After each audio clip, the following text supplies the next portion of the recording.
Hey, this is a brief solo episode.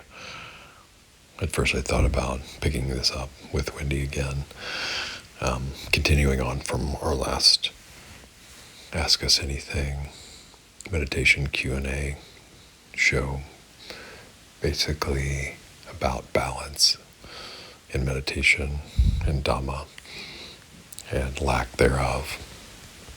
So I mentioned on there that this form of Dhamma on the West Coast had this particular thing about the sentiment and groups of kind of making fun of awakening not being really achievable, and then kind of inadvertently turned into superiority conceit by belittling the notion of anyone taking that serious, that it's possible at all. And this is a type of distorted humility for those who buy into that and profess that and kind of bond around it. And all the while this normalizes and conditions being comfortable with complacency and resignation. So I don't feel it's really that conducive to practice. I mean, it's understandable though, because it's like the highest bar possible. So I just want to point this out, not as a blame or a shame or anything. And I forgot to mention there, though, that there's kind of the other extreme of like politicians and other powerful people pretending to be and coming up with schemes and examples of how they are common and relatable for various reasons. Kind of a PR move to show that they're, with the common man and, they've got it so hard and went through this and that, when maybe it's either not true or embellished or completely made up as a farce to make them appear something they're not. But anyway, thank goodness that doesn't really come into play so much in Dhamma circles. I mean, see it in some other spiritual circles and of course it speaks to spiritual ego, and that's another thing that I'm working on too. So, all right, but what I wanted to go into here is this notion of, actually more in the California political thing. So there's a kind of a paradox that, to call out something being over political in a way, that's a political move too. So I just listened to a podcast the other day about how people, certain branch of Dhamma in California is not mentioning the Israeli-Palestine thing. And of course, I don't call for being, I don't call anyone to. I'm not saying they shouldn't. I just don't feel personally called to. And it doesn't call to me to be politically involved in that. But I am echoing the sentiment of all the other politics they've done, and they're kind of shying away from that, which is really interesting. So, so I don't know what to say about that. I don't need to draw any conclusions or say any more, because then I would be getting politically involved. But I do want to draw that to attention, though, just to echo that. It was like a certain Burmese Myanmar leader that they championed for a really long time, and then as soon as it went against the agenda or whatever, and there was something she said something or did something that they didn't like, they never really mentioned her again, never went back and said anything at all. It's just like they never championed her at all anymore. So it's interesting how these political climates can change and how things can be yesterday's news and kind of buried in what they call the memory hole. Another one is this notion of setting up special groups. So I understand this, because there's been certain marginalized groups, and, how do we deal with that? And then if those groups aren't really have a place, or they're not coming to certain groups and organizations that want to include them, but they're not really, I don't know what's going on, but they're not there in bigger numbers than they would like. So they've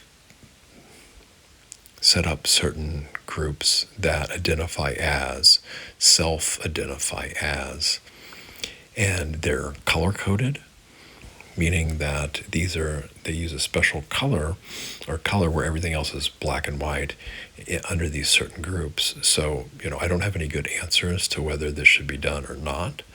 I just know that in a way, it almost seems like it's segregating and using like exclusivity around this. And so how does this work with inclusion and including certain groups?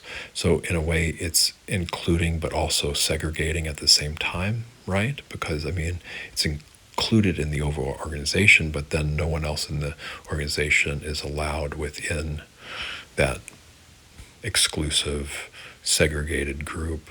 So I don't know. I haven't witnessed this dynamic in person and how it works. And how it helps or hurts. So I just found it really interesting the way this is being done. The other thing I wanted to go back and ask or mention about the Israel-Palestine thing is that while I don't choose sides or be politically involved in this, other than to say, which I think both sides can agree with that are into the Buddhist teaching, is that the Buddha always calls for peace everywhere all the time. So I don't care, what demographics so much. Of course I care. It's always about peace all the time for me. So that doesn't have a monopoly on any kind of label or group or identity or anything like that. It's universally applicable everywhere all the time as far as I'm concerned. So yes, if we want to politicize peace, focus on peace, that's what it should be about. And I know it's a little more complicated than that, and I don't want to downplay anything or any group and anything that happened in the past, but where the ultimate aim should be is peace for everyone, all the time, everywhere. Of course, this isn't so realistic. That's the aim, and that's where the heart should aim and be involved in all the time, I feel, no matter one's politics, and some might call that political or whatever, but that's, if I'm going to do a political side, it's on the side of peace as much as possible. I don't advocate any kind of violence or war for really anything, and that's kind of a radical stance. But as it said, hostility is never ended by hostility, only by non-hostility is hostility ended. This is an ancient and eternal law. So yeah, that's my political stand, regardless of really what it is anywhere. And some might call that a cop-out, but that's okay. The other interesting language used here that I've seen is on land / self-paced. So I hadn't seen this recently, and when I was in England, there were several retreat attendees, the place I was at, they kept saying, I've landed.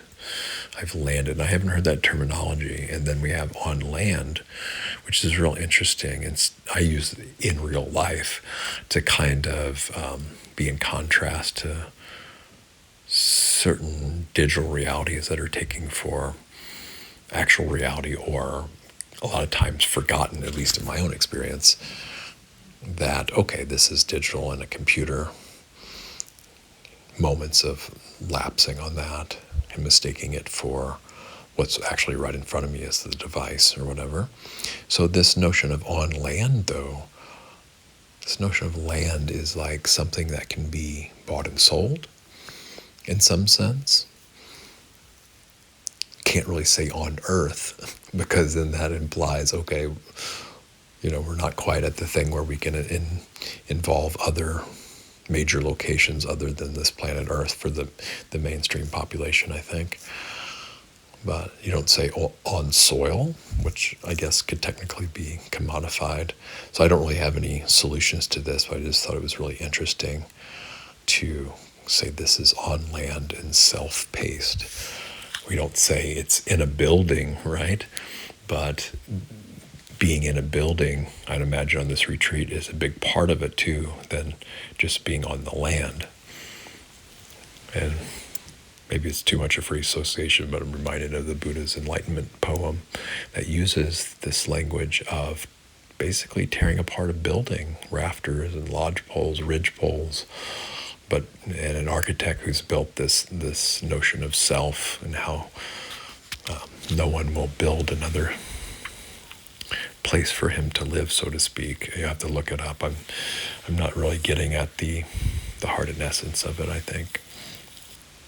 And not to pick on California too much, just I heard in a Dhamma talk the other day that this interesting thing of language, and I don't know enough about NLP. I'm not saying this is NLP. I'm just reminded of that's a whole nother way to use language that I'm not qualified to get into here. It's basically about Theravada. And at first, the speaker was saying, oh, the Theravada. And then he spoke about they. And then he switched to like our tradition. So it was a little confusing.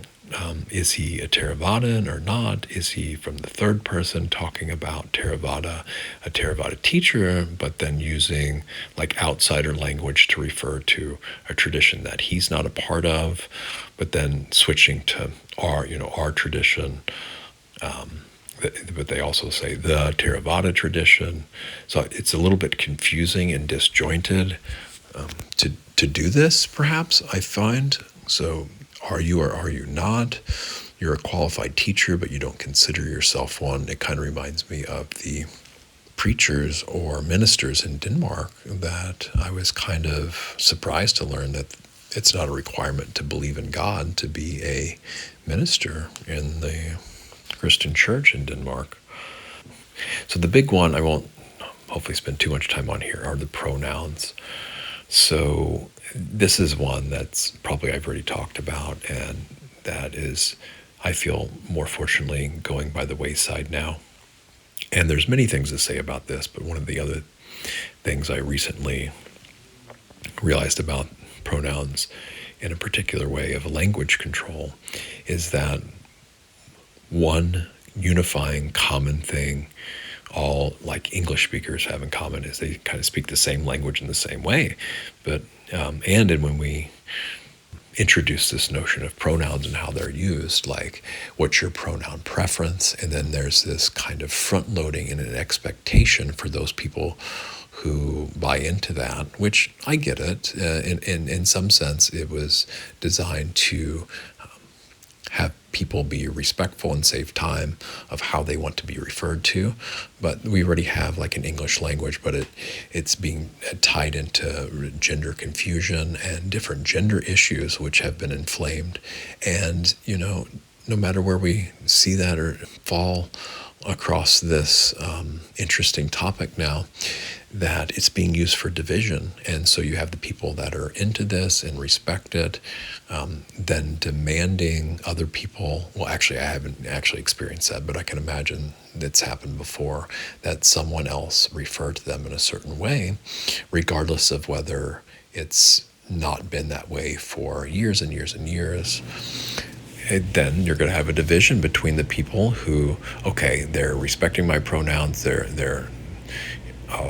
and then the people who say, I'm not going to do that, that's silly. And so there's a division. And when people are divided, they're easier to control, and they're not as strong as when they're unified through a standardized use of language. That's kind of, it's a relatively new development, and it's been politicized.